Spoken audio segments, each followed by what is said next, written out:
Good morning, children. So today we are going to study about the public deposit. We have already studied about the equity shares, preference shares, debentures. All these are the process by which the company accumulates the money to start the business or to expand and grow the business. The others are also sources of finance by which the company accumulates the money. The next is public deposits. The deposits that are raised by the company direct from the public are known as public deposits. So we know that in like bank, they deposit the money of the public. Similarly, the company also directly deposit the money of the public, and then that deposit is basically called the public deposit. The rate of interest offered on the public deposit are higher than the rate of interest on bank deposit. So whatever bank deposit gives, whatever is the rate of interest in the bank, the company always gives more than that if the public deposit their money in the company. This is regulated by the RBI and cannot exceed 25% of the share and reserves. So this is totally regulated by the RBI, because deposit of the bank is also regulated by the RBI. Similarly, the deposit of the company is also regulated by the RBI, that is the Reserve Bank of India. And this deposit should not exceed 25% of the share capital and the reserves. Now, what are the merits of public deposit? There are four merits. First is no charge on asset. The company does not have to mortgage its asset. The company does not have to keep the assets in the form of mortgage, so there is no charge on the asset for the accumulation of the money through public deposit. Now, second is tax saving. Interest paid on public deposit is tax deductible, hence there is tax saving. So whatever interest is paid on the public deposit, it is always tax deductible, and hence there is tax saving in this. Now third merit is, it's a simple procedure. The procedure for obtaining public deposit is very simple. It is much simpler than the debentures or the preference shareholder or the preference shares or the equity shares. So it is very easy, simple process is there, and no costly or long process is required to raise the fund through the public deposit. Now fourth is control. They do not have a voting right, therefore the control of the company is not diluted. So the people who are depositing the money, those people, they do not have any control on the company. They because they are not giving any voting right. As a result, the control of the company by the shareholder is not diluted. Now what are the limitations of the public deposit? For short term, first is for short term finance. The maturity period is short, the company cannot depend on them for a long term. So the public deposit, their maturity is always short for a small period of time, and the company cannot depend for a long term on the public deposit. Second is limited fund. The quantum of public deposited is limited because of legal restriction, 25% of share capital and free reserves. I have explained you that RBI has made a rules and regulation that only 25% of the share capital and reserves can be issued in the form of public deposit. So there is always a limited fund to acquire through the process of public deposit. And the last is not suitable for new company. This public deposit is not at all suitable for a new company. New company generally find difficulty to raise fund through the public deposit. So new company always find it difficulty to raise the fund through the public deposit. Now the next topic is about the commercial banks.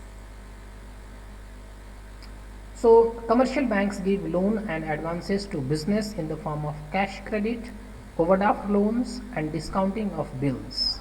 So commercial bank, all of us know that ICICI Bank, HDFC Bank, all these are called the commercial bank. From here also the company can get the money to run the business in the form of loan. So these commercial bank, they give loans and advances to the business in the form of cash credit, overdraft loan or the discounting of the bills. Details we will study about this in the coming chapter. Now what is the rate of interest on loan is fixed. Rate of interest on this commercial bank which they have provided it is always fixed. Now what are the merits of the commercial bank? The merit is timely financial assistance. Commercial bank provide timely financial assistance to the business. So all the commercial bank, they always provide timely financial assistance to the business. Secrecy. Secrecy is maintained about the loan taken from the commercial bank. So the commercial bank maintains total secrecy about the loan taken by the company from the commercial bank. And then the third merit is easier source of fund. So this is easier source of fund as there is no need to issue prospectus for raising fund. So commercial bank, the process of raising the fund is very easy as there is no need to issue the prospectus or any other long process is not required for raising the fund. Now what are the demerits of commercial bank? The first demerit is short or medium term finance. Funds are not available for long term. So commercial bank, they do not give the fund for the long term, they give the fund for the short term. And then second is charge on the assets, the required source security. Always the company have to mortgage the assets of the company to take the loan from the bank. Now the next topic is about the financial institutions. Now financial institution, you can see that LIC, IDBI, then other many ICICI, IFCI, all these are financial institutions. The company also takes the money from these financial institutions to source the finance to run the business. So the state and central government have established many financial institutions to provide finance to the companies. So these financial institutions, they are established by the state government and also by the central government so that the companies can easily get the finance from these financial institutions. They are also called developmental banks. Very good example is IFCI, ICICI, IDBI, LIC, UTI, etc. Now what are the merits of these financial institutions? Number one, they give long-term finance. Financial institutions provide long-term finance which is not provided by the commercial bank. So financial institutions always provide long-term finance and this finance is not provided by the commercial banks. Second is managerial advice. These financial institutions, they provide finance, managerial and technical advice to the business firms. So apart from giving the money, they also provide the financial, managerial and technical advice to the business firms. Now third merit is easy installment. A loan can be made in easy installment. It does not prove to be much of a burden on the business. So financial institution, they provide the loan in easy installment and it does not prove to be much of the burden on the business. And last benefit is easy availability.